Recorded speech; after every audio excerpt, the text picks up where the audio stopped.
Bien, vamos a tratar ahora un tema realmente muy frecuente y que al que lo padece le quita el sueño, le quita las ganas de vivir. Estamos hablando del dolor de espalda y cuáles pueden llegar a ser los problemas de columna que lo causan. Y por eso estamos con una verdadera especialista, la doctora Sonia Harbin, que es neurocirujana, especialista en tratar este tipo de problemas, ¿no?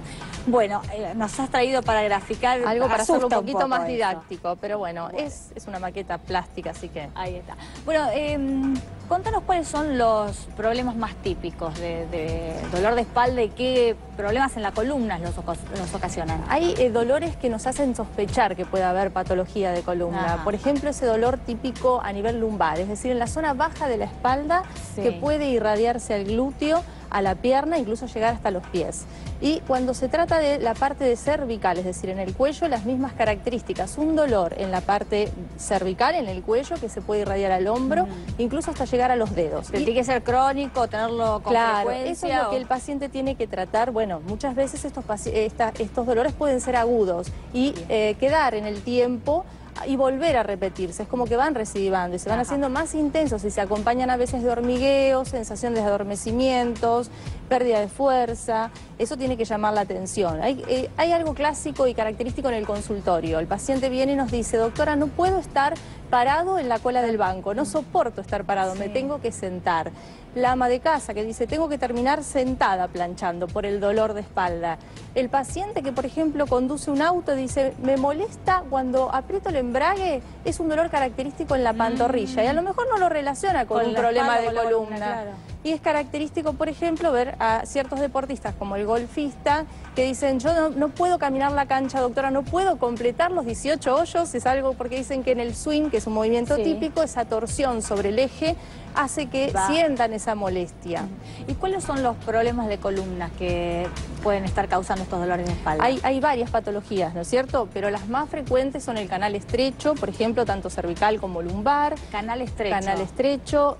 Pueden haber también, por ejemplo, síndromes facetarios, y algo muy característico y frecuente es la hernia de disco. Ah, sí. Bueno, la más famosa. La más famosa, Paula. ¿Qué es una hernia de disco? A ver. Bueno, un disco cumple la función de amortiguador, ¿sí?, entre los huesos que forman nuestra columna, que son las vértebras, ¿sí?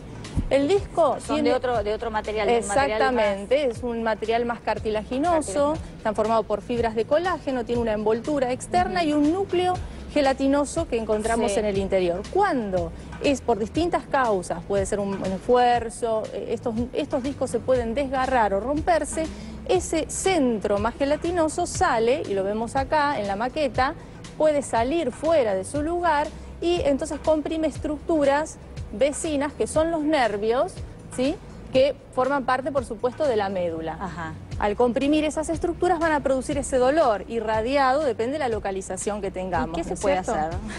Bueno, hoy hay gente que, por ejemplo, dice: bueno, doctora, pasé por todo, fui al kinesiólogo, me puse un corsé. Sí, conozco mucha gente, ¿no?, que ha vivido toda una vida de kinesiología, de calmantes, bueno, todo tipo de tratamientos, masajes, y sigue con el problema. Claro, entonces esos son los tratamientos clásicos conservadores, y a veces dice: bueno, ¿qué me queda? ¿Operarme? Es importante que sepan que hoy tenemos, gracias a los avances tecnológicos, un escalón intermedio. Ah, porque operarse, cuando se habla de columna, da terror, ¿no? Da miedo, pero hay que perder el miedo. En otra charla quizás podamos hablar de las indicaciones puntuales de la cirugía. Bien. Pero es interesante que el público sepa que tenemos una serie de técnicas llamadas de mínima invasión, donde nosotros podemos llegar por punción, es decir, sin hacer una incisión en piel.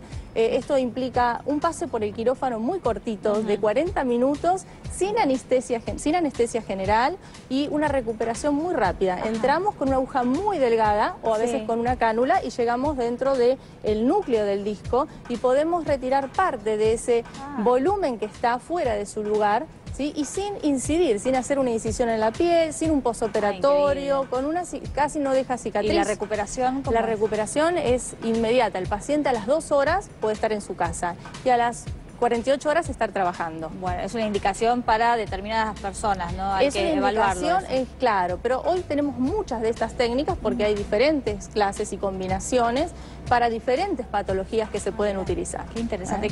¿Qué es, doctora, la hidrodisectomía? Bueno, esta es una de las técnicas que yo te comentaba, donde lo que hacemos es entrar guiados por radioscopía, es decir, por un monitor con una aguja muy delgada dentro del disco que está afectado, y por supuesto eso es por punción. Entonces, a través de esa punción, de esa cánula que vamos ingresando, se ingresa agua a alta presión, y eso funciona como un bisturí, el agua a alta presión. Entonces va rompiendo, exactamente, y va rompiendo y sacando volumen de este disco que está fuera de su lugar. Qué increíble. Bueno, y otra, la discólisis percutánea con ozono. Bueno, la discólisis percutánea es una técnica similar, también por punción. Siempre es importante, Paula, acá aclarar que estamos hablando de que no hacemos una cirugía, estamos entrando por punción, vamos a atravesar la piel. Una invasión mínima. Es una invasión mínima. En este caso utilizamos, además de una aguja muy delgada, el gas ozono, que nos va a permitir también una reducción por una ligera deshidratación que produce de ese disco que está protruido, o en algunos casos herniado. Entonces reduce, deja de tocar estructuras que no debe tocar y que son las que generan, digamos, el dolor. Uno tiene estos casos, es importante decirle a la gente que hay que tratar de resolver la causa que genera el dolor y no solo tratar un síntoma. Claro, como se puede hacer con un analgésico efectivo. Perfecto. Bueno, entonces existen entonces técnicas intermedias entre la quimiología y una operación importante, que son las que nos acabas de contar. Muchísimas gracias. Un gusto. Interesante. Seguimos con Luis.